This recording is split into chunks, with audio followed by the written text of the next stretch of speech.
हाँ, तो students, episode 3 में हम लोग देखेंगे आवेशों का क्वांटीकरण। आवेशों का क्वांटीकरण। तो ये आवेशों का क्वांटीकरण क्या होता है? क्वांटाइजेशन ऑफ चार्जेस, यानी आवेशों का क्वांटीकरण क्या है। तो अगर घर्षण विद्युत की हम लोग बात करें, अब आगे हम लोग जो है प्रेरण के द्वारा विद्युत कैसे उत्पन्न होता है, आवेशन की क्रिया कैसे होती है, इसको भी हम लोग समझेंगे। तो जब दो उदासीन वस्तुओं को आपस में रगड़ा जाता है तो एक से दूसरे वस्तु पे जो इलेक्ट्रॉन जाता है वो पूरा का पूरा 1 इलेक्ट्रॉन या पूरा का पूरा 2 इलेक्ट्रॉन या 3 इलेक्ट्रॉन या 4 इलेक्ट्रॉन जाता है। वो 4.5 या 4.25 या 4.8 या 4.9 नहीं हो सकता। क्यों? क्योंकि इलेक्ट्रॉन 2 पार्ट में डिवाइड नहीं हो सकता। तो जब भी इलेक्ट्रॉन एक से दूसरे वस्तु पे जाएगा तो पूरा का पूरा इलेक्ट्रॉन जाएगा। तो इसको हम लोग ऐसे भी लिख देते हैं Q = ±NE। तो ये Q क्या हो गया? Q हो गया आवेशित वस्तु पर आवेश की मात्रा। आवेश की मात्रा, आवेशित वस्तु पर आवेश की मात्रा को Q कहते हैं। N क्या है? तो N हो गया आवेशित वस्तु पर इलेक्ट्रॉनों की संख्या, या N के जगह पर इलेक्ट्रॉनों की कमी भी कह सकते हैं, या N के जगह पर डायरेक्ट लिख सकते हैं पूर्णांक 1 2 3 4। और E का मतलब हो गया क्या? तो एक इलेक्ट्रॉन या एक प्रोटॉन का आवेश, एक प्रोटॉन का आवेश। तो इसका मतलब इसको कैसे लिख सकते हैं कि किसी आवेशित वस्तु पर आवेश की जो मात्रा है वह एक इलेक्ट्रॉन या एक प्रोटॉन के आवेश के पूर्ण गुणज के रूप में होती है। तो इसको लिख सकते हैं कि आवेशित वस्तु पर आवेश की मात्रा एक इलेक्ट्रॉन अथवा एक प्रोटॉन के पूर्ण गुणज के रूप में होती है, अथवा एक प्रोटॉन के पूर्ण गुणज के रूप में होती है। ये कह सकते हैं कि आवेशित वस्तु पर, किसी आवेशित वस्तु पर आवेश की मात्रा एक इलेक्ट्रॉन अथवा एक प्रोटॉन के पूर्ण गुणज के, एक इलेक्ट्रॉन या एक प्रोटॉन के आवेश के भी लिख सकते हैं। एक प्रोटॉन के आवेश के पूर्ण गुणज के रूप में होती है। तो आवेशित वस्तु पर आवेश की मात्रा एक इलेक्ट्रॉन अथवा एक प्रोटॉन के आवेश के पूर्ण गुणज के रूप में होती है। इसका मतलब क्या है? इसका मतलब है कि किसी आवेशित वस्तु पर जो आवेश की मात्रा होगी वह एक इलेक्ट्रॉन या एक प्रोटॉन पे चार्ज कितना होता है? तो 1.6 गुना 10⁻⁻19 कूलम्ब। इसके पूर्ण गुणज के रूप में, यानी इसका 1 गुना या इसका 2 गुना या इसका 3 गुना या इसका 10 गुना हो सकती है ना। वो 4.5 या 5.9 ऐसे ये नहीं हो सकती है। तो इसे कहते हैं बच्चों क्या? तो इसे कहते हैं क्वांटीकरण का सिद्धांत। अब इस पे आपसे प्रश्न भी पूछे जा सकते हैं, और इस पे प्रश्न कैसे आ सकते हैं, अब आप चाहें तो इसका स्क्रीनशॉट ले सकते हैं। तो अब इस पे कैसे, अब जैसे कि एक क्वेश्चन आ गया कि क्या किसी आवेशित वस्तु पर, क्वेश्चन, क्या किसी आवेशित वस्तु पर 8 गुना 10⁻⁻19 कूलम्ब का आवेश संभव है? अब ये बताइए कि क्या किसी आवेशित वस्तु पर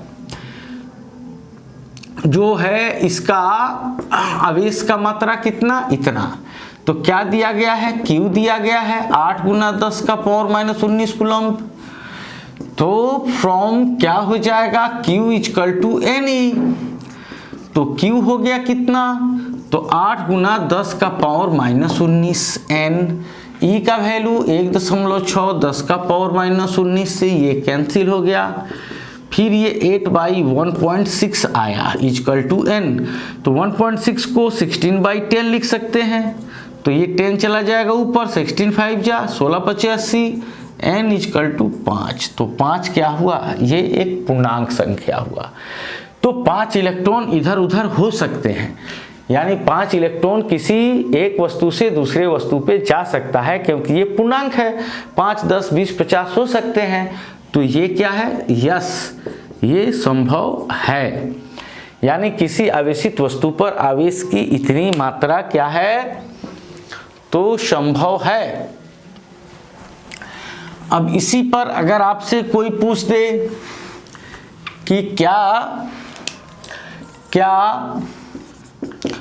5 × 10 का पावर -19 कूलम्ब आवेश संभव है, आवेश संभव है, ठीक है। तो आप कैसे कह सकते हैं इसको, तो Q = क्या हो जाएगा, NeQ 5 × 10 का पावर -19 N, E का 1.6 10 का पावर -19 और N ये 5/1.6 का कितना, 16 × 48 2 लगभग 1, तो 3.1 समथिंग, मान लो 3.1 ही आता है। तो इसका मतलब क्या हो गया, इसका मतलब ये फ्रैक्शन नंबर भिन्नात्मक संख्या आ गया, तो ये संभव नहीं है, क्योंकि ये 3.1 क्या बता रहा है कि 3 इलेक्ट्रॉन के आवेश हैं, या 3 प्रोटॉन के और प्लस 1 इलेक्ट्रॉन के 10वें हिस्से का, 0.1 यानी 1/10, 1 इलेक्ट्रॉन या 1 प्रोटॉन के 10वें हिस्से का चार्ज है। तो 1 इलेक्ट्रॉन या 1 प्रोटॉन को आप 10 हिस्से में डिवाइड नहीं कर सकते, तो ये हो जाएगा नहीं, यानी n का मान अगर दशमलव में आता है तो इसका मतलब ये संभव नहीं है, ठीक है। तो इस तरह से क्वांटाइजेशन पे सवाल पूछे जा सकते हैं। इस पे और कैसे सवाल पूछे जा सकते हैं, तो इस पर पूछा जा सकता है जैसे एक वस्तु पर क्या है, 9000 इलेक्ट्रॉनों का आधिक्य है, क्या है, तो 9000 electrons are excess at a charged body, आधिक्य है। तो उस पर आपको क्या बताना है, तो उस पर आवेश की मात्रा एवं उसकी प्रकृति बतानी है, एवं उसकी प्रकृति बताएं। तो क्या हो जाएगा, सबसे पहले तो 9000 इलेक्ट्रॉनों का क्या है, तो आधिक्य है, यानी 9000 इलेक्ट्रॉन इस पे सामान्य अवस्था से अधिक है। तो इलेक्ट्रॉन जब अधिक हैं तो इसका सीधा सा अर्थ हो गया कि वो वस्तु ऋण आवेशित है, वो जो वस्तु है वो निगेटिवली चार्ज्ड है, तो निगेटिवली चार्ज्ड, यानी वो वस्तु क्या है, तो वस्तु ऋणावेशित है। और इस पर आवेश की कितनी मात्रा हो गई, तो Q = Ne, तो माइनस लगा सकते हैं, इलेक्ट्रॉन अधिक है तो 9000 को 9 × 10 का पावर 3 लिख सकते हैं, और इलेक्ट्रॉन का 1.6 10 का पावर -19, तो 16 9 144 × 10 का पावर -16, और इसको लिख सकते हैं कितना चार्ज है ये, तो -1.44 × 10 का पावर इधर ला दिए, तो ये -15 कूलम्ब चार्ज हो गया। तो अगर एक वस्तु पर 9000 इलेक्ट्रॉनों का आधिक्य है तो उस पर आवेश होगा -1.44 × 10 का पावर -15 कूलम्ब, और उसका नेचर क्या होगा, तो नेचर होगा निगेटिव, क्योंकि इलेक्ट्रॉन उस पर मात्रा से अधिक हैं। तो बच्चों अब जो चार्जिंग का प्रोसेस है, तो अभी हम लोग चार्ज पे बात कर रहे हैं, तो चार्जिंग का ये हम लोग कौन सा प्रोसेस देख रहे थे? तो इसको कहते हैं घर्षण विद्युत, यानी चार्जिंग बाई फ्रिक्शन, यानी घर्षण के द्वारा आवेशन। आवेशन की एक और प्रक्रिया है जिसे कहते हैं प्रेरण के द्वारा आवेशन। प्रेरण द्वारा आवेशन यानी charging by induction. Charging by induction. तो प्रेरण क्या? प्रेरणा के द्वारा। अब इसको समझने के लिए जैसे कि हम लोग मान लेते हैं कि ये दो स्पेयर्स हैं और दोनों स्पेयर्स क्या हैं? सेम है, मान लो सेम है ए और बी, और दोनों ये करीब करीब हैं। इन पे कोई चार्ज नहीं दिख रहा है क्योंकि ये जो हैं every objects of nature are neutral. प्रकृति की सभी वस्तुएं क्या हैं? उदासीन है, यानी इस पे जितना प्लस चार्ज है, इस पे जितना प्लस चार्ज उतना माइनस, इस पे जितना प्लस चार्ज उतना माइनस चार्ज। तो ये दोनों ऑब्जेक्ट्स क्या हैं? अब ये जो है ये न्यूट्रल है, यानी ये उदासीन है। अब यहाँ पे अब यही ऑब्जेक्ट्स हैं, इसी साइज का चलो बना देते हैं। अब यहाँ पे हमने क्या किया कि यहाँ पे हमने एक छड़ ला दिया। अब ये छड़ हमने कैसा ला दिया? तो ये छड़ हमने ला दिया पॉजिटिवली चार्ज्ड, यानी ये धनावेशित छड़ है। जब धनावेशित छड़ लाए तो क्या हुआ कि इन दोनों वस्तुओं में जो इलेक्ट्रॉन है, यानी जो नाभिक होता है न्यूक्लियस, और उसके चारों ओर इलेक्ट्रॉन जो परिक्रमा करते रहते हैं, ये इलेक्ट्रॉन खसक करके यहाँ भाग करके इधर आकर के एक साइड में इकट्ठा होने लगे। ठीक है, तो अब इधर जितने कोई, अब मान लो कि ये एल्युमिनियम का बॉल है, तो एल्युमिनियम का बॉल है तो क्या हुआ था यहाँ पे ये हुआ था कि 13 प्रोटॉन केंद्र में, 13 प्रोटॉन केंद्र में और 13 इलेक्ट्रॉन अलग अलग कक्षाओं में चक्कर लगा रहे हैं। जैसे इसमें 2 इलेक्ट्रॉन, इसमें 8 इलेक्ट्रॉन और इसमें 3 इलेक्ट्रॉन चक्कर लगा रहा है। तो इसमें क्या हो रहा है कि मान लो इसमें का 3 इलेक्ट्रॉन भाग के चला आया इधर, तो यहाँ पे 3 प्लस चार्ज बताएगा, क्योंकि 3 इलेक्ट्रॉनों की कमी, तो ये 3 प्लस बताएगा, एल्युमिनियम +3। तो अब इधर से जो आउटर ऑर्बिट के इलेक्ट्रॉन है या फ्री इलेक्ट्रॉन, वो इधर आकर के इस प्लस चार्ज के अट्रैक्शन के कारण इधर इकट्ठा होने लगे। तो इधर का जो पोल जो है वो क्या बताने लगा? तो वो पॉजिटिव बताने लगा।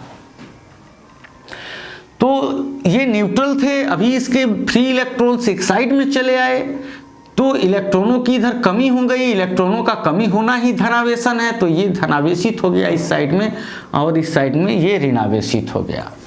अब क्या करते हैं कि अब इन दोनों को थोड़ा सेपरेट कर देते हैं। पहले ये क्या थे? कनेक्टेड थे, अब इनको अलग अलग कर दिया गया। अब इनको अलग अलग कर दिया गया, लेकिन ये जो रड है वो वैसे ही अभी रखा गया है यहाँ पे। तो क्या होगा? तो इसका अर्थ है तो भी यहाँ ये पोल बना रहेगा, ये निगेटिव पोल और ये पॉजिटिव पोल बना रहेगा। और अब क्या करें कि अब अगर यहाँ से ऐसे प्रोसेस करते आए और अब यहाँ से क्या किए कि यहाँ से अब ये रड को हटा दिए। अब रड को हटा देंगे तो क्या होगा? तो ये जो माइनस चार्ज जो एक साइड में था वो इसके अंदर, ये इसके अंदर जो होगा वो यूनिफॉर्मली डिस्ट्रीब्यूटेड हो जाएगा, और इसके अंदर जो प्लस चार्ज था वो यूनिफॉर्मली डिस्ट्रीब्यूटेड हो जाएगा। तो ये निगेटिव चार्ज बताने लगा और ये पॉजिटिव चार्ज बताने लगा। तो ये जो आवेशन की प्रक्रिया है इसे कहेंगे चार्जिंग बाय इंडक्शन, यानी आवेशन जो हो रहा है वो किसके द्वारा हो रहा है? तो वो प्रेरण के द्वारा हो रहा है। ठीक है, अब वैसे ही आपसे कहा जाए कि आप बताओ, आपको किसी न्यूट्रल ऑब्जेक्ट है और उसको इंडक्शन के द्वारा यानी बिना छुए हुए आपको उसे चार्ज करना है, तो आप क्या करोगे? तो मान लो कि ये कोई न्यूट्रल स्फीयर है, ठीक है, और ये न्यूट्रल स्फीयर है, फिर अब ये यहाँ इसके करीब क्या लाए, तो यहाँ एक निगेटिवली चार्ज्ड रड लाए। निगेटिवली चार्ज रड लाए तो इस सिरे में, इस साइड में ये क्या बताने लगेगा, इस साइड में ये प्लस चार्ज बताने लगेगा और इस साइड में ये माइनस पोल बना देगा। ऐसा क्यों करेगा, क्योंकि इलेक्ट्रॉन जो है यहाँ के फ्री इलेक्ट्रॉन वो इससे विकर्षित होकर के एक साइड में अलग खिसक कर चले गए और यहाँ इलेक्ट्रॉनों की कमी हुई, तो यहाँ एक पॉजिटिव पोल, यहाँ एक धनावेशित ध्रुव बना और यहाँ एक ऋणावेशित ध्रुव बना।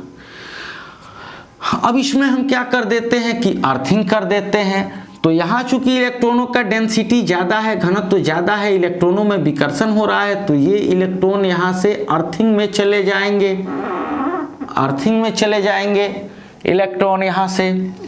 तो यहाँ ये पॉजिटिव चार्ज यहाँ बच जाएंगे। अब अगर हम इसको यहाँ से हटा दें तो क्या हो जाएगा, और इस अर्थिंग को भी हटा दें तो ये प्लस चार्ज इसमें जो है यूनिफॉर्मली डिस्ट्रीब्यूटेड हो जाएगा, पूर्ण रूप से इसमें एक समान रूप से वितरित हो जाएगा। तो ये भी है चार्जिंग बाई इंडक्शन, ठीक है। तो ये भी प्रेरण के द्वारा आवेशन इसका नाम दिया जा सकता है। तो ठीक है बच्चों, अगले एपिसोड में हम लोग फिर कुछ नए टॉपिक को देखेंगे।